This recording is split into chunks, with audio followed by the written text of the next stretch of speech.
जय माता लक्ष्मी। दोस्तों, मंदिर में जो एक लोटा जल रखा जाता है उसका क्या करें? मंदिर का लोटा कैसा हो, पीतल का हो या तांबे का हो, और मंदिर में जो एक लोटा जल रखा होता है उस जल का हम क्या करें? कुछ लोग करते हैं गलती और बाद में पछताते हैं। ऐसी गलती आप कभी मत करना, नहीं तो कंगाल हो जाओगे, बर्बाद हो जाओगे। मंदिर में एक लोटा जल ऐसे कभी मत रखना। साथ ही जानिए दीपक घर में कौन से पदार्थ का रखना चाहिए। तांबे का, लोहे का, पीतल का या फिर स्टील का, कांच का या फिर माटी का। कुछ लोग घर में रखते हैं गलत दीपक और घर हो जाता है बर्बाद। इस पदार्थ का दीपक तो हम भी नहीं रखते। और जानिए दीपक की लौ कच्चे कलावे से बनाए या रुई से या फिर सूती हाथ में बंधने वाले कलावे से कुछ लोग करते हैं। भयंकर गलती लग जाता है। पितृदोष, शनि दोष, काल सर्प दोष, मंगल दोष, भयंकर से भयंकर गरीबी का दोष भी लग जाता है। दोस्तों, कुछ लोग यहाँ पर ऐसे भी होंगे जो इस वीडियो को बीच में ही छोड़ देंगे। अगर इस वीडियो को आपको छोड़ना ही है तो अभी छोड़ देना, परंतु लक्ष्मी माता का अपमान मत करना वीडियो को अधूरा छोड़कर। इसलिए आपको घर के मुख्य द्वार पर जल कैसे छिड़कना है इस कार्य विधि को पूरा ही देखें। आधा अधूरा देखने से समझ लेना आप भगवान का अपमान कर रहे हैं।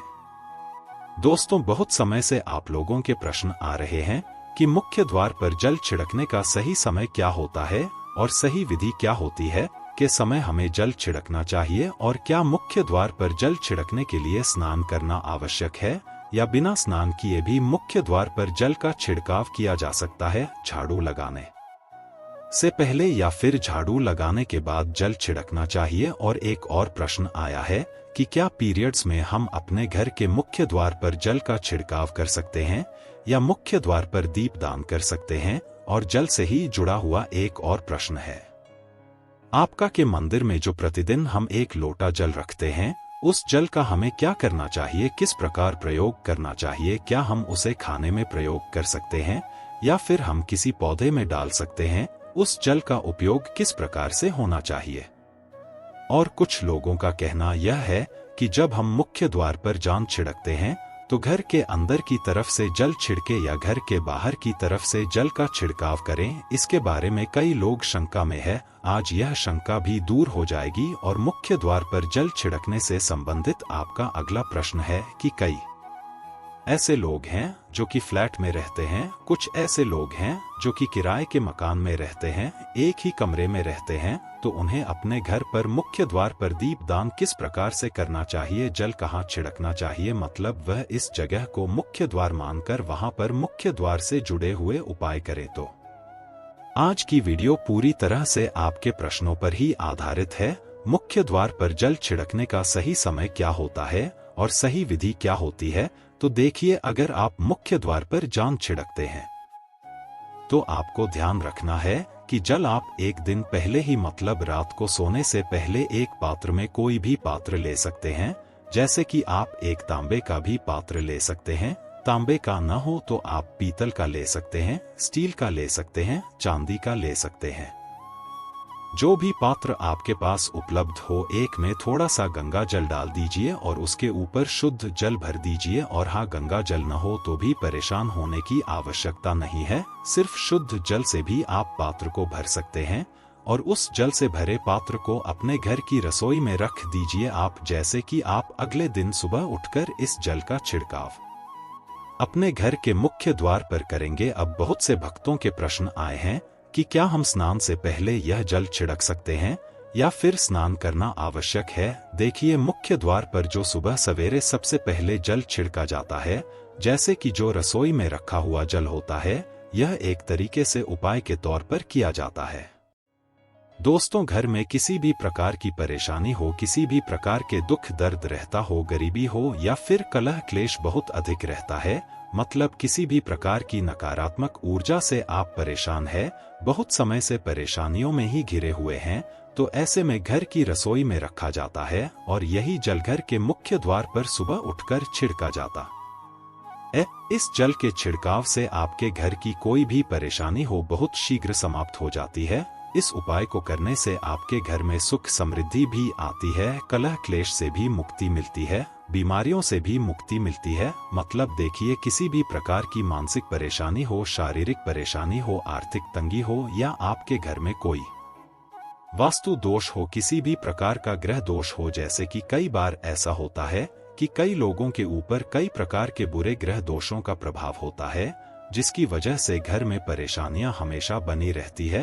तो ग्रह दोषों के प्रभाव से भी आपको मुक्ति मिलती है, वास्तु दोष और पितृदोष भी समाप्त होता है। इसके साथ ही जैसे कि बहुत से लोग के प्रश्न होते हैं कि उनके ऊपर किसी ने कुछ कर करा दिया है, उनके परिवार में किसी भी प्रकार की पहले कोई परेशानी नहीं थी, लेकिन अभी कुछ समय से परेशानियां लगातार आती ही जा रही है और कोई रास्ता नहीं मिल रहा है परेशानी से निकालने का। तो किसी के भी किए कराए तंत्र मंत्र का प्रभाव हो, किसी की बुरी नजर का प्रभाव हो, तो भी आपके इस उपाय से, मतलब इस एक लोटा जल से, आपकी परेशानी स्वतः ही कुछ दिनों में समाप्त हो जाती है। तो यह घर की सभी परेशानियों से मुक्ति पाने का रामबाण और सबसे सरल, सबसे आसान उपाय होता है, जो हम शास्त्रों में वर्णित है। तो आप अपने घर की रसोई में एक लोटा जल रखें, रात में भरकर, और प्रातः काल जल्दी उठकर उसी जल से अपने घर के मुख्य द्वार पर छिड़काव कीजिए। आप जैसे कि बहुत से लोगों के प्रश्न आते हैं कि यह जल हमें किस समय अपने घर के मुख्य द्वार पर छिड़कना चाहिए। तो देखिए, सुबह सूर्योदय होने से पहले इस जल का छिड़काव आपके घर के मुख्य द्वार पर हो जाना चाहिए। आप चाहें इसके बाद आप शुद्ध जल से, मतलब किसी भी दूसरे जल से, अपने घर के मुख्य द्वार को धोते हैं तो कोई समस्या नहीं है, लेकिन इस जल का छिड़काव घर के मुख्य द्वार पर सूर्योदय होने से पहले हो जाना चाहिए। अब दोस्तों, जैसे आपका अगला प्रश्न है कि क्या हमें स्नान करके इस जल का छिड़काव अपने घर के मुख्य द्वार पर करना चाहिए या फिर बिना स्नान किए भी कर सकते हैं। देखिए, ये जो हम जान छिड़कते हैं, मतलब यह एक उपाय होता है, तो इसे हम स्नान करने के बाद नहीं करते हैं। सुबह जल्दी उठते हैं और उठकर सबसे पहले घर की रसोई में जाएंगे, उसके बाद उस जल को लेकर आप घर के मुख्य द्वार पर जाएंगे। मुख्य द्वार खोलकर, मतलब मैन गेट खोल दीजिए, और उसके बाद मुख्य द्वार पर इसी जल का दादी दीजिए, छिड़काव कर दीजिए। और जल का छिड़काव करते समय अपने पितरों का ध्यान कीजिए, माँ लक्ष्मी का ध्यान कीजिए, क्योंकि कहा जाता है कि सुबह सुबह माँ लक्ष्मी प्रत्येक द्वार पर आती है, सबके द्वार पर आती है। जिनके भी द्वार खुले होते हैं, जिनके घर में जल का छिड़काव मुख्य द्वार पर हुआ रहता है, उसके घर में प्रवेश कर जाती है। तो महालक्ष्मी का अपने मन में ध्यान कीजिए और एक तरह से प्रार्थना कीजिए, हे माँ लक्ष्मी, आप मेरे घर में प्रवेश करें, मैं आपका स्वागत करने के लिए तैयार हूँ। और इसके बाद अपने पितरों का ध्यान कीजिए, क्योंकि हमारे घर की दहलीज होती है, वहीं पर पितरों का वास माना जाता है। तो जब आप दहलीज पर जल के छींटे देते हैं तो आपके मित्र बहुत प्रसन्न हो जाते हैं और उनका आशीर्वाद भी आपको प्राप्त होता है। तो सुबह जो आप जल छिड़के, इसके लिए स्नान करने की आवश्यकता नहीं है, बिना स्नान किए भी कर सकते हैं। दोस्तों, वीडियो में आगे बढ़ने से पहले आपसे छोटा सा निवेदन है कि कमेंट बॉक्स में जय मां लक्ष्मी अवश्य लिखें। महालक्ष्मी जी, जो भी भक्त इस वीडियो को देख रहा है, उसके घर में सुख समृद्धि आएगी, उसके घर में कोई भी परेशानी नहीं आए और पूरा परिवार सुख शांति से अपना जीवन यापन करे।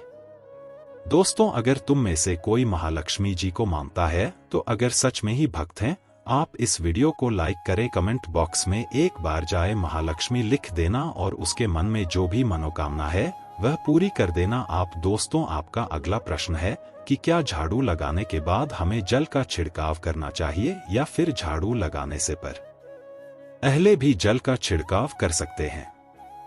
तो देखिए, जैसे मैंने आपको पहले ही बताया था कि उठने के बाद सबसे पहला कार्य जो आपको करना है वह जल का छिड़काव ही करना है। उसके बाद आप झाड़ू लगा सकते हैं, लेकिन एक चीज का ध्यान रखिए, जब हम सोकर उठते हैं तो सबसे पहले बिस्तर पर बैठे हुए ही अपने दोनों हथेलियों को जोड़कर और दोनों हथेलियों को सामने से जोड़कर पूरी हथेली को देखा जाता है, उसमें मां लक्ष्मी का ध्यान किया जाता है।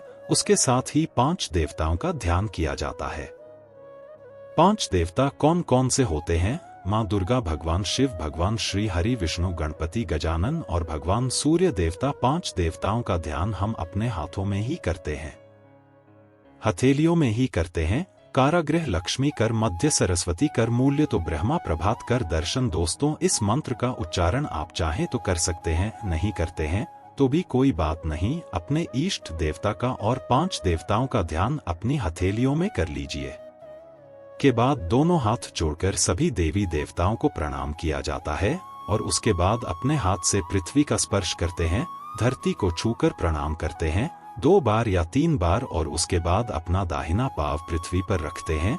दोस्तों, धरती पर रखते हैं, उसके बाद ही बाकी के जो सभी कार्य होंगे वो उसके बाद ही किए जाएंगे। जल का छिड़काव आप उसके बाद ही करेंगे, मतलब सुबह उठने के बाद सबसे पहले हथेलियों के दर्शन, फिर धरती को प्रणाम कीजिए, फिर धरती पर पैर रखें और उसके बाद रसोई में जाकर आपको जल लेना है और घर का मुख्य द्वार खोलकर मुख्य द्वार पर जल का छिड़काव करना है। माँ लक्ष्मी का और अपने पितरों का ध्यान करना है। उसके बाद आप अपने घर में आ जाएंगे और उसके बाद जो भी आपकी रूटीन वर्क होते हैं, मतलब जादू लगाएंगे या फिर आप स्नान करेंगे, ये सभी कार्य उसके बाद किए जाएंगे।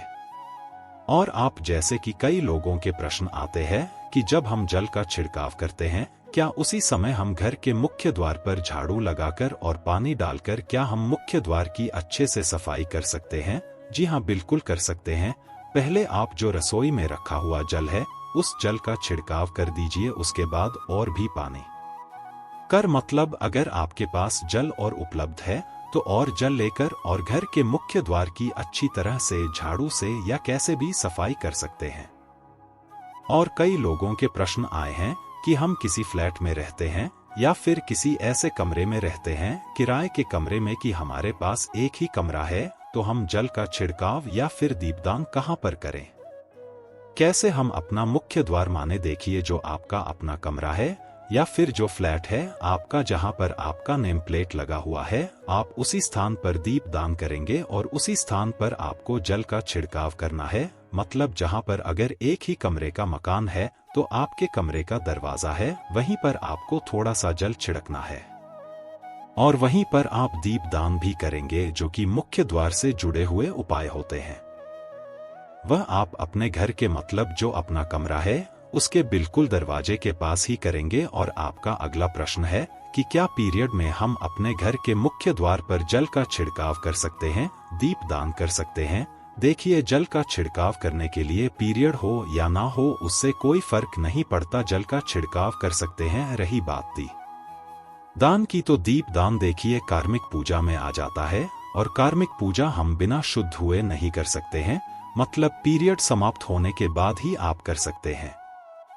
दोस्तों, बाकी जल का छिड़काव आप कभी भी कर सकते हैं, पीरियड्स में भी कर सकते हैं, कोई समस्या नहीं है। और अब आपका प्रश्न है कि क्या मंदिर में जो हम जल रखते हैं क्या वो रखना जरूरी है, और अगर हम रखते हैं तो उस जल का क्या करें? देखिए, मंदिर में जल रखना बहुत आवश्यक है। जल एक ऐसी चीज होती है जिसमें सभी प्रकार की जो एनर्जी होती है, अब जब हो जाती है तो जो हम पूजा पाठ करते हैं, मंत्रों का जप करते हैं या वहां पर प्रार्थना करते हैं, जो भी हमारे अपने मन की कामना भी कहते हैं भगवान से, तो सभी चीजें उस जल में समाहित हो जाती है। इसीलिए पूजा करने से पहले घर के मंदिर में 1 लोटा जल रखा जाता है और उसके बाद दीपदान, मतलब एक दीपक प्रज्वलित कर दिया जाता है। यह अग्नि और जल का एक तरह से बैलेंस भी हो जाता है और इसीलिए शास्त्रों के अनुसार घर के मंदिर में 1 लोटा जल भी हमेशा होना चाहिए और दीपक भी प्रज्वलित करना चाहिए। तो अब इस जल का करना क्या चाहिए? देखिए, जब हम चाल रखते हैं, सुबह की पूजा में रखते हैं, मतलब सुबह जो हम पूजा करते हैं, प्रातःकालीन पूजा, उस समय जल रखा जाता है और वह जल हम अगले दिन उठते हैं, मतलब जब आप अगले दिन पूजा करने जाते हैं दोस्तों, स्नान इत्यादि करने के बाद तो आप उस जल को उठाते हैं। सबसे पहले तो उस जल का प्रयोग सुन लीजिए, आप अपने घर के सारे कमरों में, मतलब पूरे घर में उस जल का छिड़काव करते हैं, तो इससे आपके घर का शुद्धिकरण हो जाता है, क्योंकि वह बहुत ही पॉजिटिव एनर्जी से भरा हुआ जल होता है। इससे कई बीमारी स्वतः ही दूर हो जाती है। उस जल का छिड़काव करने से किसी भी प्रकार की नकारात्मक ऊर्जा का प्रवेश आपके घर में नहीं होता, किसी भी प्रकार की परेशानी आपके घर में हो, अगर आप नियमित तौर पर उस जल का छिड़काव करें अपने घर में, तो निश्चित ही आप परेशानियों से मुक्ति पा जाते हैं, किसी के कर तंत्र मंत्र के प्रभाव से मुक्ति पा जाते हैं। दूसरा इसका उपाय आप कर सकते हैं, जैसे कि घर में कोई बीमार है तो आप इस जल को उस व्यक्ति को पीने के लिए दे सकते हैं, और यह जल इतना पावरफुल होता है कि इस जल को पीने से बड़ी बीमारियों से मतलब लंबी बीमारियों से भी धीरे धीरे राहत मिलने लग जाती है। कई बार होता है ना कि आप लोगों के प्रश्न आते हैं कि दवाई तो हम कर रहे हैं लेकिन दवाई हमें लगता ही नहीं है, दवाई का कोई प्रभाव देखने को नहीं मिलता। तो ऐसे में अगर दवाई के साथ साथ उस जल को पीने के लिए रोगी को दिया जाए, यानी मेडिसिन इसी पानी से अगर खाई जाए तो बहुत अच्छी दवाइयां काम करने लग जाती है। और जैसे कि परिवार में अगर बहुत अधिक कलह क्लेश रहता है, हमेशा आपस में सामंजस्य बनता ही नहीं है, आपस में हर बात पर मतभेद होता है, तो परिवार के सभी सदस्य इस जल में से अगर थोड़ा थोड़ा पीते हैं तो धीरे धीरे विचारों में परिवर्तन आने लग जाता है, सकारात्मक विचार सभी के होने लग जाते हैं और आपस में समन्वय होने लग जाता है। घर से कलह क्लेश और मतभेद हमेशा के लिए समाप्त हो जाते हैं।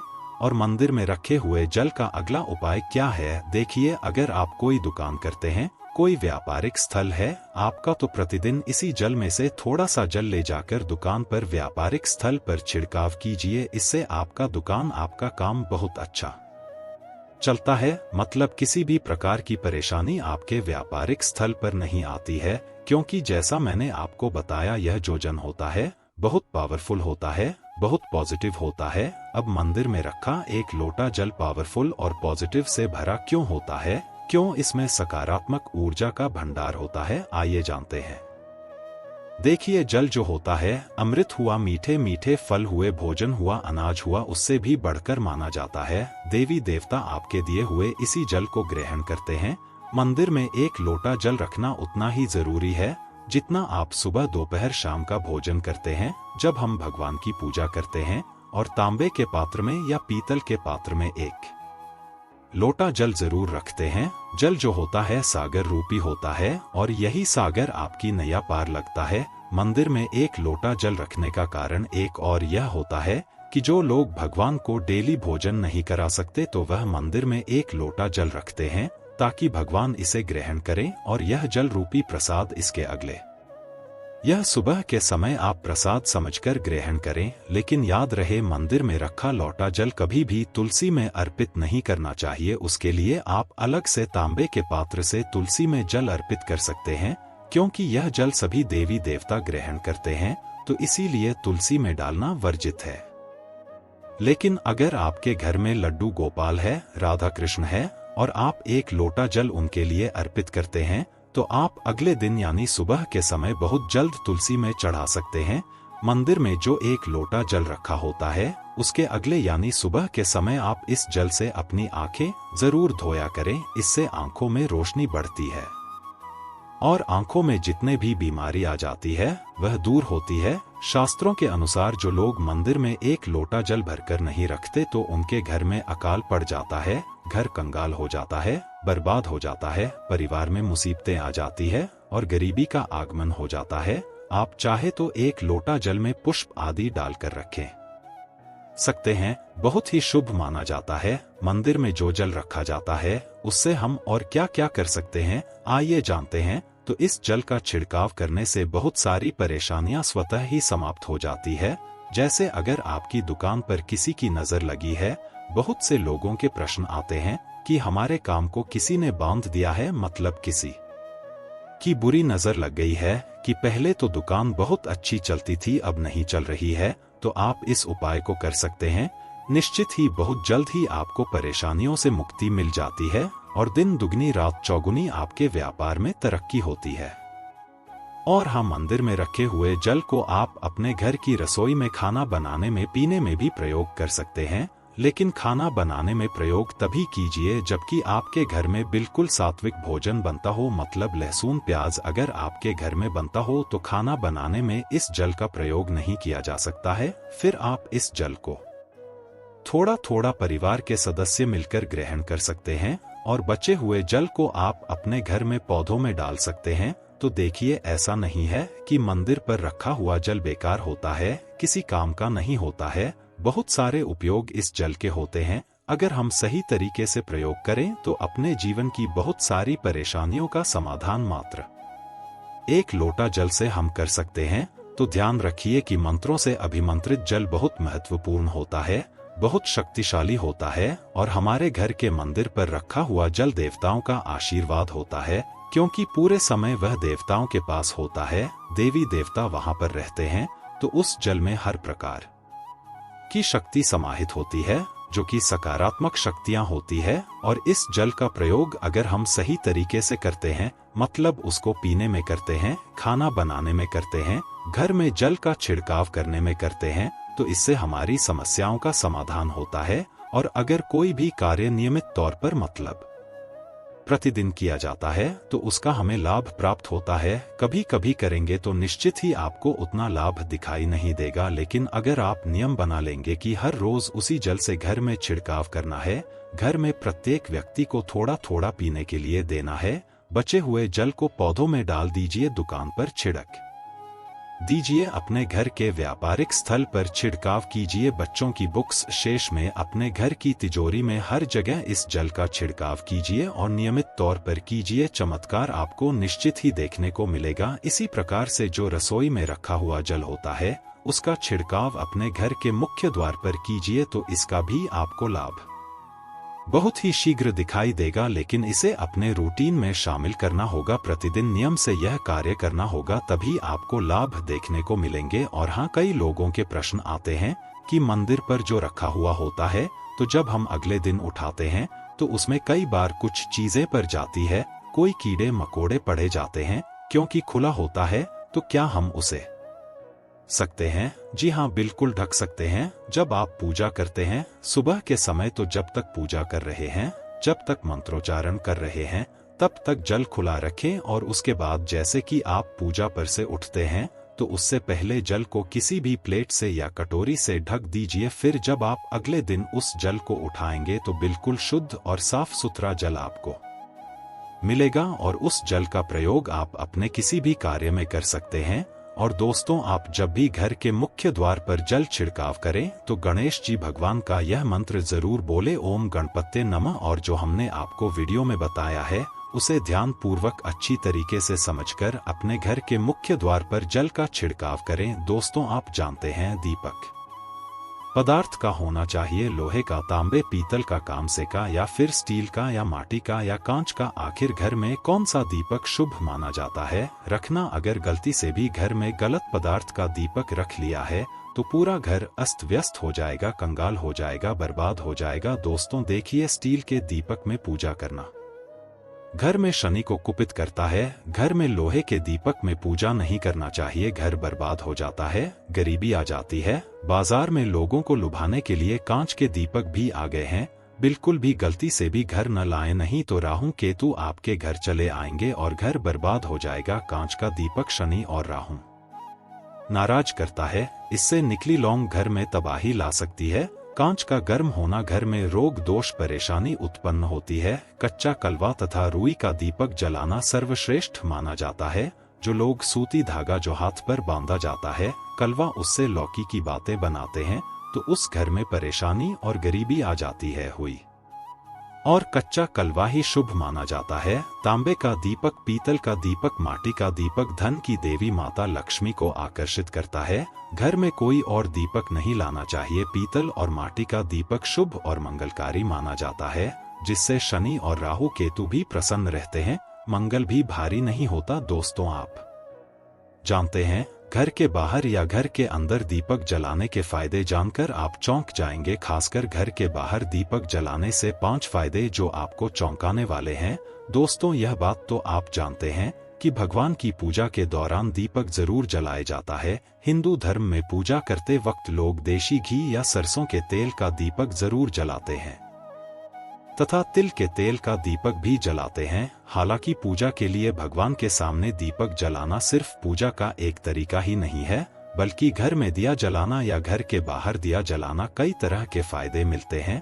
दीपक जलाने से न सिर्फ कई शक्तियां जागृत होती है, बल्कि यह 5 बड़े फायदे भी मिलते हैं। तो आइए जानते हैं। दोस्तों, नंबर 1, पृथ्वी से अंधकार होता है। दूर घर में दीपक जलाने से घर का अंधकार तो दूर होता ही है, साथ ही नकारात्मक ऊर्जा को भी कोसों दूर रखती है। जहां पर दीपक जलता है तो वहां पर सकारात्मक ऊर्जा का वास होता है। जाहिर सी बात है, जब घर में सकारात्मक ऊर्जा होगी तब भगवान का वास होगा। इसीलिए घर में शाम होने से पहले, रात होने से पहले दीपक अवश्य जलाया जाता है, ताकि घर में कोई गलत नकारात्मक ऊर्जा प्रवेश न कर पाए। दोस्तों, तेल से जले दीपक का प्रभाव उसके जिन्हें के आधे घंटे बाद तक वातावरण में बना रहता है, जबकि शुद्ध देसी घी का दीपक भोजन के बाद करीब 4 घंटे तक वातावरण को सकारात्मक रखता है। दोस्तों, नंबर 2 हानिकारक कणों का होता है नाश। दीपक जलाना न सिर्फ धार्मिक नजरिए से फायदेमंद है, बल्कि वैज्ञानिक दृष्टिकोण से भी यह फायदा पहुंचा है। जब घर में शुद्ध घी या सरसों के तेल से दीपक जलाया जाता है तो उसके धुएं से घर के माहौल में सात्विकता आती है और इससे आसपास के वातावरण में मौजूद हानिकारक कणों का भी नाश होता है। दोस्तों, नंबर 3 घर में होता है सुख समृद्धि का वास। जिस घर में सुबह और शाम के वक्त भगवान के सामने दीपक जलाया जाता है तो उस घर पर हमेशा माता लक्ष्मी मेहरबान होती है। ऐसे घर में सुख समृद्धि का वास होता है। मान्यता है कि दीपक की लौ पूर्व दिशा में रखने से व्यक्ति दीर्घायु होता है, जबकि उत्तर दिशा में रखने से घर में धन और संपन्नता बढ़ती है। दीपक न सिर्फ हमारे घर के अंधकार को दूर करता है, बल्कि यह हमारे जीवन को भी अंधकार से प्रकाश की तरफ बढ़ाता है। दोस्तों, नंबर 4 बीमारियों को दूर भगाने में मददगार। घर में दिया जलाने से बीमारियां घर के आसपास भी नहीं भटकती। घर के सभी परिवार सदस्यों को हर बीमारी से बचाव मिलता है। खासकर दीपक के साथ एक जलाने से इसका असर दुगना हो जाता है। घी में चर्म रोग दूर करने के सारे गुण मौजूद होते हैं, इसलिए घी का दिया जलाना सेहत के लिहाज से काफी फायदेमंद है। दोस्तों, बात करते हैं नंबर 5 के शुभ शक्तियां होती हैं आकर्षित। सनातन धर्म के अनुसार जिस घर में सुबह शाम दीपक जलाया जाता है तो वहां कभी अंधकार नहीं होता, उस घर में सुख समृद्धि का वास होता है। इतना ही नहीं, जलता हुआ दिया शुभ शक्तियों को चुंबक की तरह आपके घर की ओर खींचता है, जो कि आपके लिए बहुत ही शुभ माना जाता है। दोस्तों, आप जानते हैं मंदिर में घंटी बजाई जाती है। घंटा क्यों बजाया जाता है? ताली बजाई जाती है। मंदिर के अंदर कारण क्या है? शंकर के मंदिर में घंटी बजाई जाती है। शंकर के मंदिर में घंटी को क्यों बजाया जाता है? ताली बजाना क्यों ना करा जाता है? शिव मंदिर में किस लिए कराया जाता है? तो यह पुराण है कि मंदिर के अंदर या घर के अंदर आप गरुड़ घंटी जब जाते हो, घंटी का नाम जप करते हो, तो शिव महापुराण की कथा और लिंग पुराण की कथा, विष्णु पुराण की कथा कहती है, मात्र घंटी का नाद कर दे ने से जितने भूमि पर तीर्थ है, जितने साधक साधना कर रहे होते हैं, जितने तप कर रहे होते हैं, जितनी पवित्र नारी स्त्री का पालन कर रही होती है, जितने दान हो रहे होते हैं, कुछ समय पर जिस समय तुमने घंटी बजाई है, उस पल वो सारे पुण्य घंटी का नाद करते से तुम्हारे खाते में आ जाते हैं।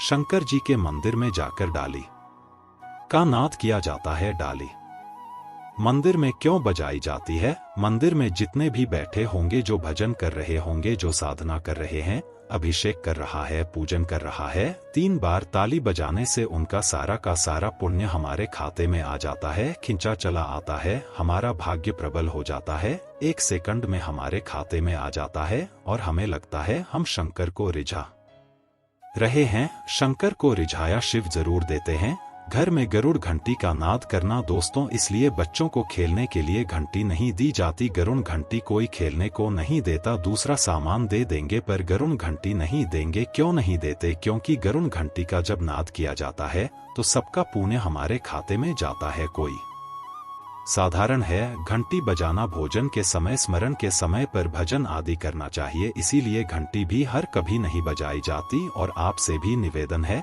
मंदिर में भी जाओ तो घंटी का नाद करो तो बड़े प्रेम से करो, ऐसे नहीं बजाओ बजाए जाओ। कई मंदिरों में मंदिर का पट बंद हो जाता है तो भी लोग घंटी बजा देते हैं, दोष लगता है। भगवान का मंदिर में सो रहे हैं तो उस समय घंटी बजाना घोर पाप माना जाता है। जिस जगह पर ब्राह्मण विद्वान है, साधक हैं, संत हैं, साधु है, मंदिर अगर बंद होता है तो उसके साथ में घंटी के नीचे के भाग को रस्सी से ऊपर बल दिया जाता है, जिससे बजे ना कहते हैं। अगर भगवान अगर विश्राम कर रहे हैं, सो रहे हैं, निंद्रा अवश्य है या पट बंद है, कुछ समय पट बंद का समय है और घंटी का अगर ना हो जाए तो कहते हैं 11 ब्राह्मण के भूखे रहने का दोष लग जाता है। जीवों को मात्र घंटी बजा देने पर अगर भगवान विश्राम में है, पट बंद, दरवाजा बंद और लिखा हुआ है समय मंदिर खुलने का समय 11 बजे से 3 बजे तक मंदिर बंद होने का समय और तुमने यदि समय देख लिया, फिर भी तुमने तो देख लिया और तुम उस समय कह रहे हो मैं दूर से आया हूँ, घंटी तो बजाऊंगा, तो ऐसा करने से कई लोगों के भूखे रहने का दोष आपको लग जाता है। घंटी बजाने का सबसे शुभ समय माना जाता है सुबह 4 बजे से लेकर सुबह 11 बजे तक अत्यंत दुर्लभ और मंगलकारी माना जाता है। इस समय घंटी बजाना और रात के समय शाम 6 बजे से लेकर रात 11 बजे से पहले तक पूजा पाठ तथा घंटी बजा लेनी चाहिए, क्योंकि 12 से पहले तथा 12 के बाद मंदिर के घंटी नहीं बजानी चाहिए। धन्यवाद।